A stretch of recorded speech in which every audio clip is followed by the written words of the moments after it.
Morning everyone and welcome back into Football Talks. I know a lot of you have just jumped across from the FUTV stream. If you are new to Football Talks, welcome everybody. We are going through the papers as we always do every Sunday morning. There is lots of headlines through the Sunday papers. They are always the juicy ones in terms of stories. There's plenty going around. Liverpool's issue with players in the summer. Are they even thinking about that right now? They're chasing trophies starting today in that Carabao Cup final, but will they be able to keep their hands on their players? We're talking Diaz, we're talking Salah, we're talking Trent and Virgil van Dijk. The main players at Liverpool right now that could be on their way out in the summer. My word. Pep Guardiola is fighting against his former apprentices to make top 5 now for the Champions League, as 5th place is confirmed as a Champions League spot for all Premier League teams right now. Have City got enough? Maresca, Arteta, could they put a dent in their former masters' plans in getting into the Champions League? City yesterday dropping more points at home. You just don't know what you're getting with Manchester City these days, and it is changing. I'm going to go into what Ilkay Gundogan was saying as well after that game and how nervous City are right now, that anxiety that's creeping through their game. It's something that you would have never related to a Pep Guardiola team or a Manchester City team for that matter. It is getting to the point where they are starting to, I feel the nerves now creeping into their game. It really is. And do you know what? It's funny how we're looking at the likes of Chelsea in 4th position right now, Arsenal in 2nd position, former employees at Manchester City under Pep Guardiola as well. Everybody seems to have learnt off him and has adapted to a way of managing in the Premier League. And it could come to a head this season where them managers and coaches that work with Pep Guardiola could be the ones that force his nose out of them top 5 places. Because obviously Champions League now is top 5. That has been confirmed. And it seems like a bit of a get out of jail for Manchester City and Pep Guardiola. It really does. They seem to have got rather lucky when it comes to this season, the one that they fall off being the one when there's 5 places up for grabs. Obviously, it's because of the cohesion and English teams doing so well in the European competitions. We're expecting Chelsea to win the Conference League. We're expecting the likes of, well, Arsenal and Villa may go out, but I think United and Spurs as well doing well in the Europa League. Whichever way you look at it right now, 5 places up for grabs for the Premier League has given City a lifeline. They are dropping off. They are not the team that they was. Pep Guardiola speaking yesterday again. We only talked last weekend on the paper round saying that Pep Guardiola was calling out 10 cup finals for Manchester City. We will qualify for the Champions League. He's also said that. Could Manchester United put a dent in that Champions League charge for Manchester City? It is a scary time for our clubs in and around the Champions League that are used to being in the that are used to being in the Champions League. I'm just going to go through the Premier League as it is now. I mean, it's scary to think that Manchester United right now have got a better defence than Manchester City. City have conceded 40 goals this season. It's the same as United. I will just say we're better because they've played a game more. But honestly, like, what has happened to City's defence? It's gone a bit. Never mind a bit. Actually, it's gone completely off. It doesn't look secure at all. Ederson looks like he's got a mistake in him right now. They're not scoring as many goals as they usually do. In fact, City have only got 55 goals this season, which, comparing to other teams, may still seem like a lot. And they're right up there in terms of goals scored this season. I mean, what are they? I think they're second behind Liverpool, in fact. But still, when you look at Brentford, they're only 5 goals behind Manchester City. Chelsea are only 3 goals behind them. Arsenal, 3 goals behind them as well. It's a season of mistakes, I think, for Manchester City and unrest behind the scenes. And I don't think Pep Guardiola, in not committing his future to the club earlier on in the season, has helped Manchester City at all. I really don't. But there is that option. They are in the Champions League places right now. They're there. They're 5th place. But Newcastle, game in hand on them, 1 point behind them. Brighton, who drew with City yesterday, 1 point behind them. Aston Villa, Also, just, what are they now? 3 points behind Manchester City as well. It's scary all the way down. Like, there is plenty of teams that could catch. When you look at Fulham in 10th position, they're only 6 points behind Manchester City. It shows how strong the league is. It shows how much City have dropped off. And it does prove that if you do have a bad spell in the Premier League, you will be punished for it. There is no room for error in the Premier League anymore. And Manchester City right now are up against it. I mean, let's get into the comment section on this. Who do you think will qualify in the top 5? Do you think City will get in? Stu just renewed his membership. Fog on a time. We'll talk about that cup final in a moment. Morning, Adam, and everyone. Still can only listen in, so not ignoring anyone. Hellos. Have a great show and enjoy your day. Catch you later on a realist. No problem at all, mate. Love that. Yep. Top 5 qualifying for the Champions League. Yeah, I mean, get your comments in on this one as well, everyone. Just clicking through a few other stories there a moment. I don't normally come over here, but thought I'd give it a try. Yes, Tomo, thank you, and welcome along. Get your thoughts in on everything Premier League-wise. It isn't just United on this channel. We like to talk about all the other Premier League teams as well, and that's what it's about. Pep's been through it this season, and it shows, says Ewan. Yep, it definitely has. I really want Newcastle to win, says Kaz. That's good enough for me. Newcastle can definitely give them a game. They can. We're going to move on to that final in just a moment. Hi, Adam. There will be an upset in the final today. What is an upset? You reckon Newcastle can win? I would say that Liverpool just has the X factor, and I know how to win, and they know how to win the big games, but I'd like to see Newcastle win something. It has been a long, long time. Newcastle fans, have you seen the pictures of them already piling into London yesterday? They're on a full-on party mode. They always do this. They go down early and they try and take the major spots before the opposition arrive as well. It's just a thing that Newcastle do. They did it with us in the Carabao Cup final when we beat them in 2023. It's just what they do. They're out there to have a party, and I think today, sadly, they won't be. I just think Liverpool are going to win it. I do. I think Liverpool with this. Oh, okay.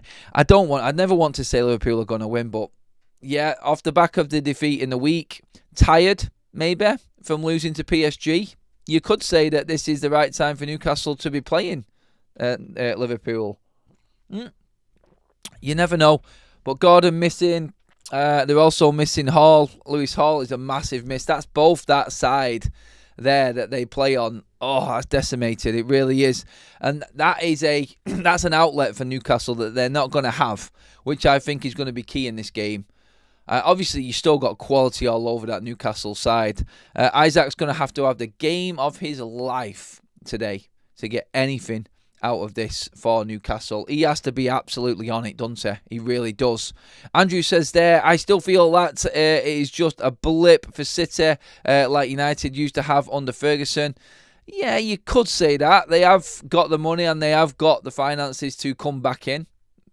But yeah, we're talking, by the way, if you are just joining the show, we're talking about City's fight for top 5 and obviously the Carabao Cup final first of all.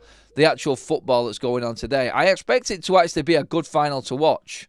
Kaz has just renewed her membership as well. Love all the subscribers. Anybody who is just subscribing as well to Football Talks, thank you. We are building up. We are still fresh and new.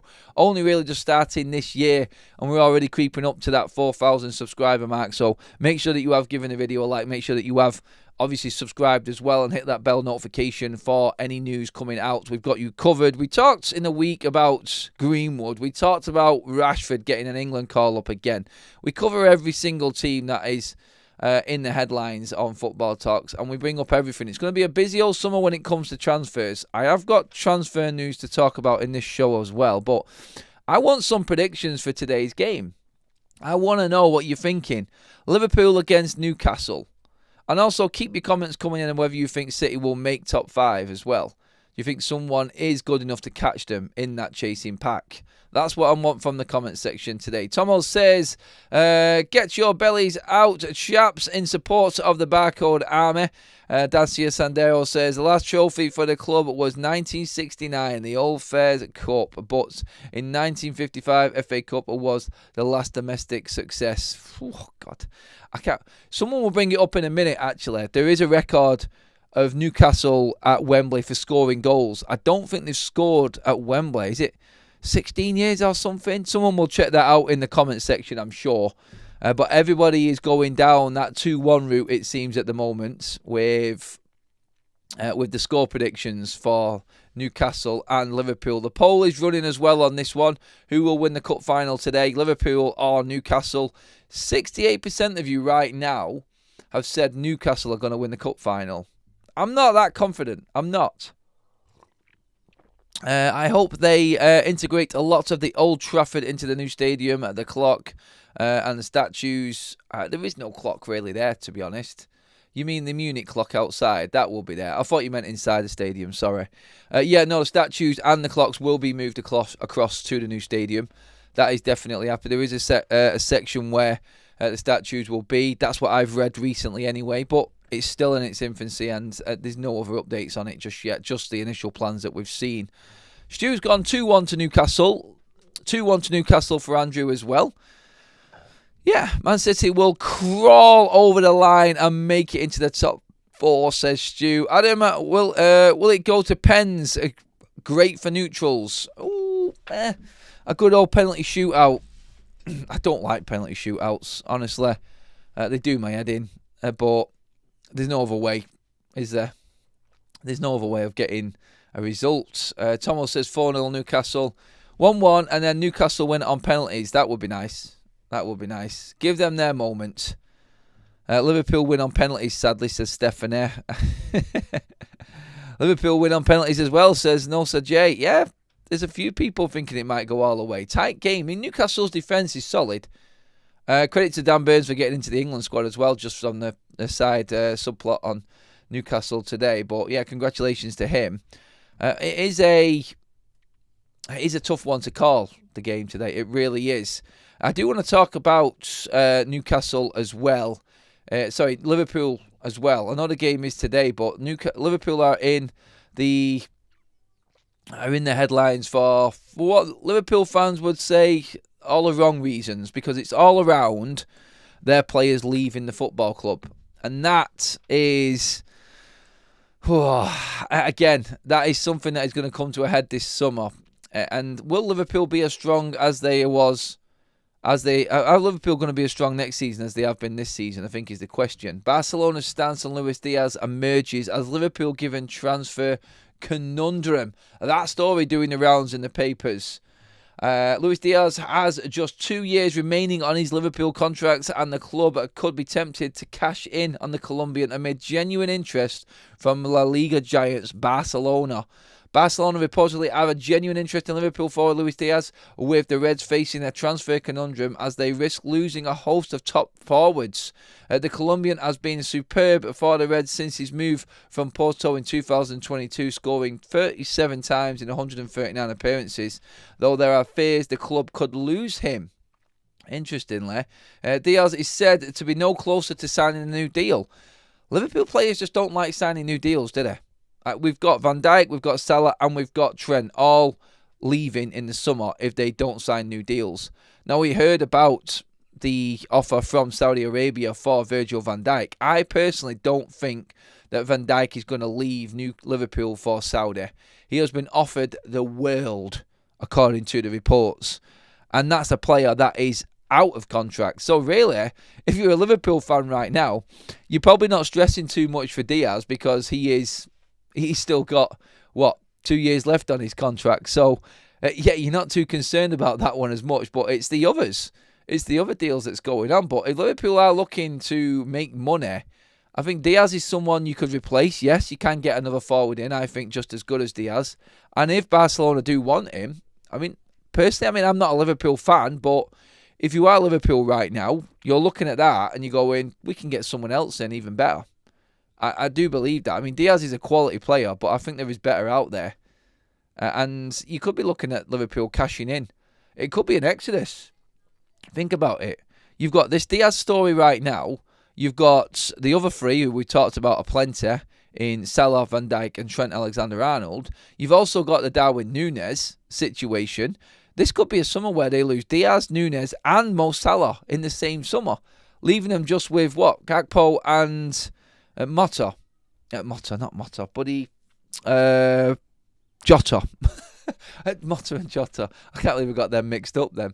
But that could actually be a reality for Liverpool.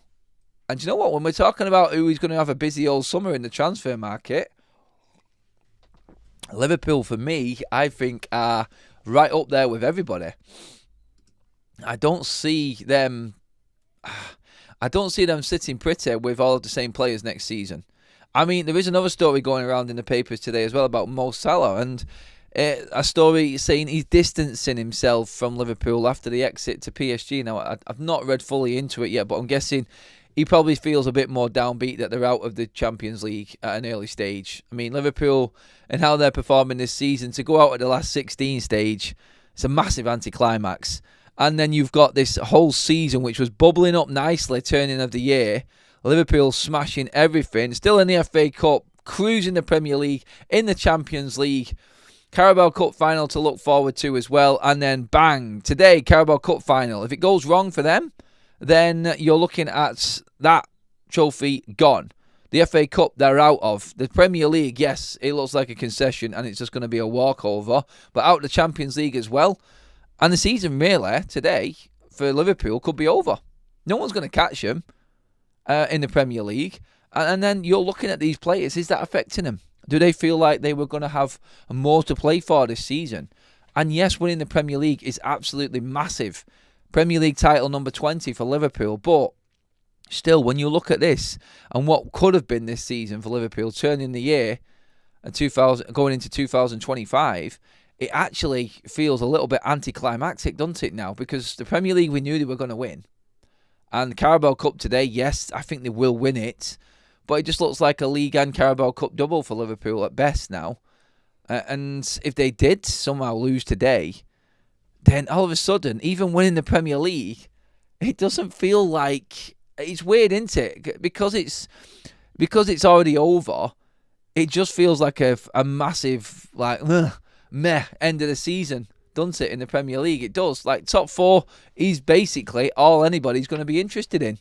Because relegation is finalised. The bottom three are going down.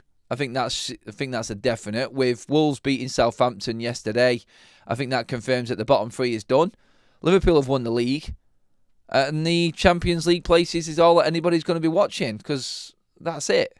League Cup's done today. Domestically, the season is over.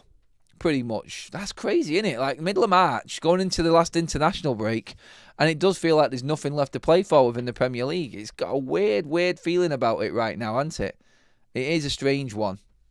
Newcastle's last goal at Wembley in the Wembley final was during the 1976 League Cup final, when Alan Goling scored in a 2-1 defeat against Manchester City. Oh my God.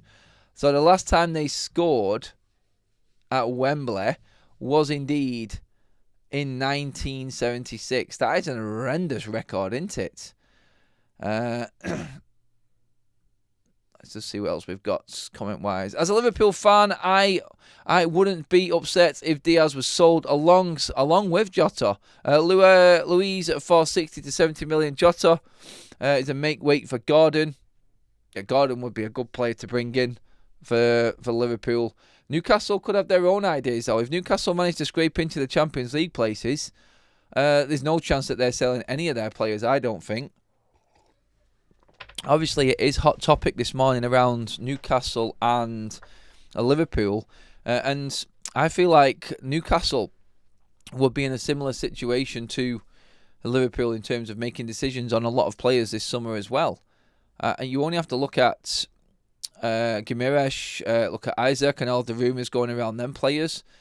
Gordon as well to Liverpool, like we just said. They can't afford to be losing out on all of their best players, and I think there is a distinct possibility that this could happen for Newcastle as well if they don't make Champions League. Although, like, City will win their case against the Premier League and ownership, sponsorship will start to roll in.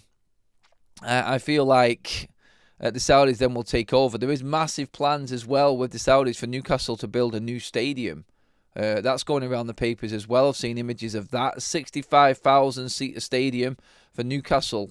That is in the plans and in the offing for them as well. So, wow, again, like Newcastle moving places, and a win and bringing the trophy in would definitely, I think, give them that boost. We always say, don't we, when you look at the Carabao Cup and the date of the final, it could be that springboard for teams to go forward and just finish the season strongly. I think that would be the case for Newcastle. I mean, it worked the opposite way for Manchester United when we won it. We won it against Newcastle and everything was looking great for us. We were playing well at the time. We'd just beaten Barcelona. We were doing well in the league. We beat Newcastle in the Cup final, and then it fell away for United from there. So it can work against teams as well. But I feel like in Newcastle's case, a win for them today, picking up that trophy, that would be huge for them. That would give them the confidence, I feel, to go on and challenge in the league and get into the Champions League places. I really do think that is what we're going to be looking at with them. But they still got to get past Liverpool. Let's get some more score predictions on them. Keep them coming in, everybody. Markesh says, hi Adam, first time I've joined a live on Football Talks. Going great. I can't wait for the game later. Arsenal beat Chelsea.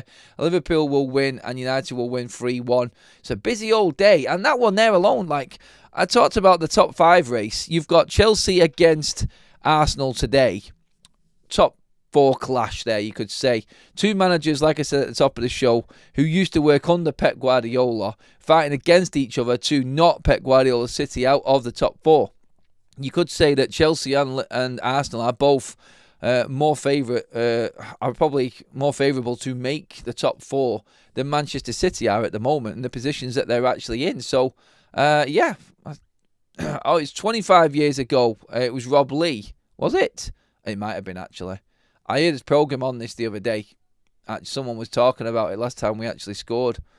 Newcastle scored in it at Wembley. So it may be Rob Lee, 25 years ago, a couple of decades and a bit. Still a long time though, isn't it? Newcastle are overdue a trophy, but I think Liverpool will probably smash them after going out of the Champions League. Hall and Gordon, a big miss for Newcastle. Compost Smurf, definitely agree with that one. Please give the video a like, everybody. Let's get up to as close to 100 likes as we possibly can. Just around 200 in the room. We've been hovering around that. Give the video a like, share the video, get involved in the chat, everybody. We are building the channel up. Come on, people. We're almost at 50 likes now. That Gimenez is quality. I'd take him at United all day long. Yeah, he would be my sneaky buy. He would be my sneaky buy. Definitely. If I could pick a player out of one of our rivals, I would take Gimenez. I think he's a great player. Brilliant player. Okay, England squad. Internationals. International break. Hate it. Hate it with a passion. At this time of the season, it shouldn't be a thing. Like, we've had a big enough gap, obviously, from the last one, which was in November. I get it, but just when you're starting to build momentum, just when you're starting to actually get ahead of steam in the league and you've got the running, here comes the international break just to get right in the way. And it does it every time, doesn't it? This spring internationals are a waste of time. They are a joke. They're not needed. And I get it. Yes, Tuchel, exciting. First real decision that he's had to make. And he's named his squad.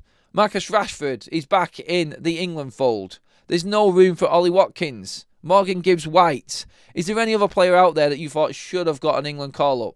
Everybody, get into the comments on this one. I wanted to talk about this. I did a separate video here on Football Talks for Marcus Rashford, and I made the case of Bowen's not been playing well, Foden's not been playing well.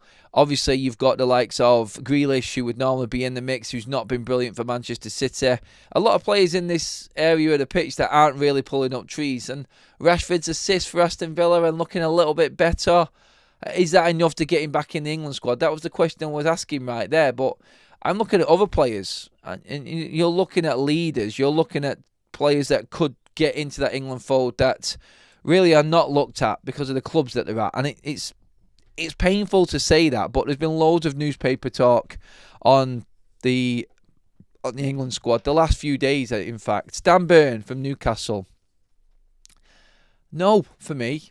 I don't think he's good enough to be in that England team. I credit to him. Look, it sounds like you're having a go at players just because you've got an opinion you think someone else should be in. I just don't rate him, personally. I don't. And I know Newcastle are doing better than Manchester United, my team, and I get it, I do. And I hope he wins the trophy today, I do. I don't mind him, but I'm looking at him and I'm going, is there better out there?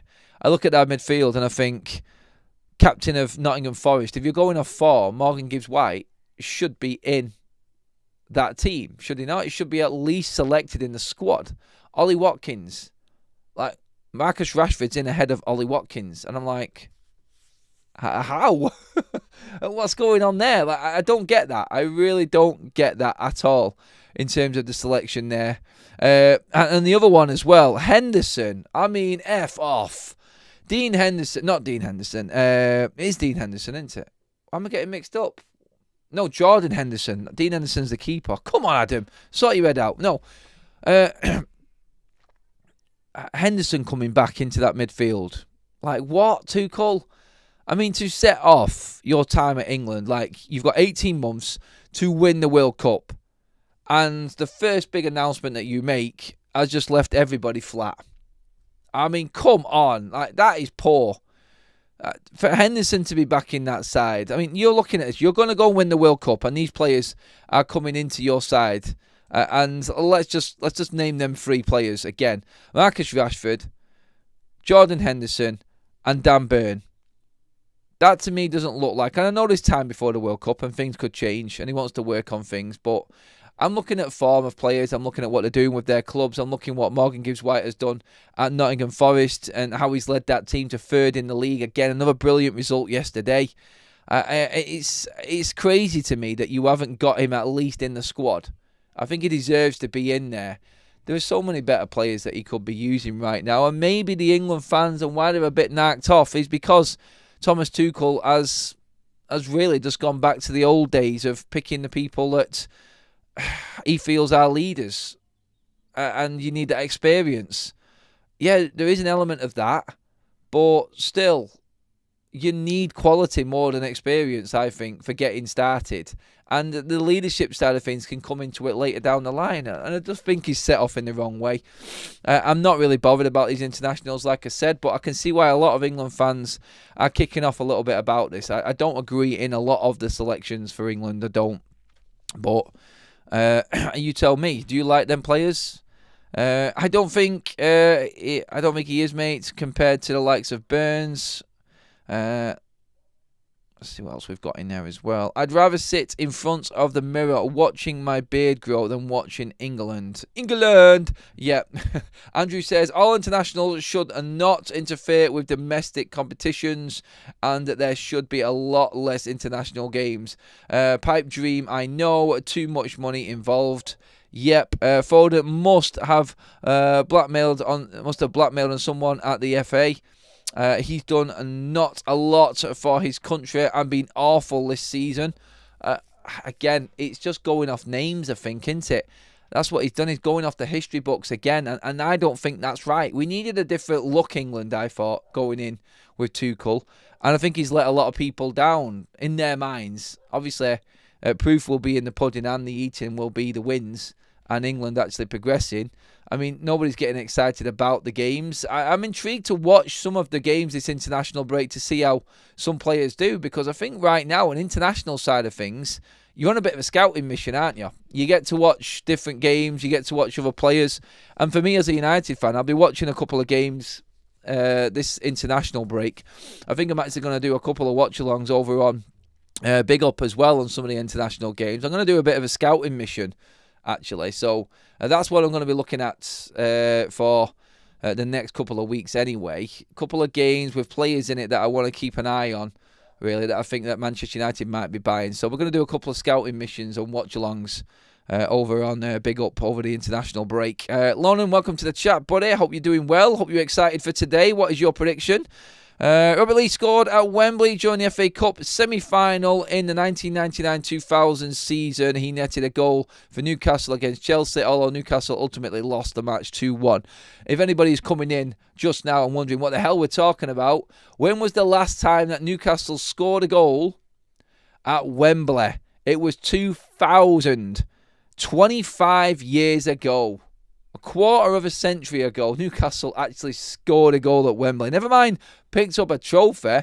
It's been a decade and a half since Newcastle actually scored at Wembley. Oh, good God. Like, wowza. That is crazy, isn't it, when you think about it? It really is. Look, there are most of your headlines from the papers today. I think the headlines tomorrow are going to be the ones that we really look at. How are Manchester United, Liverpool, Arsenal and Chelsea, all of these teams that were in Europe, how are they going to actually perform today in the big games?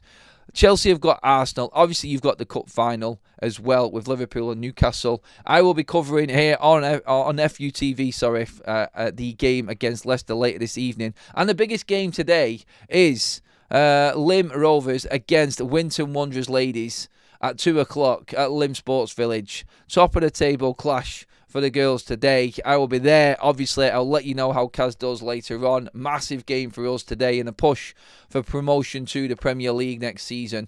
I will keep you all updated on that. So Jordan, welcome to the Members Club on Football Talks, my friend. Good to see you back in and amongst it in the chat, my man.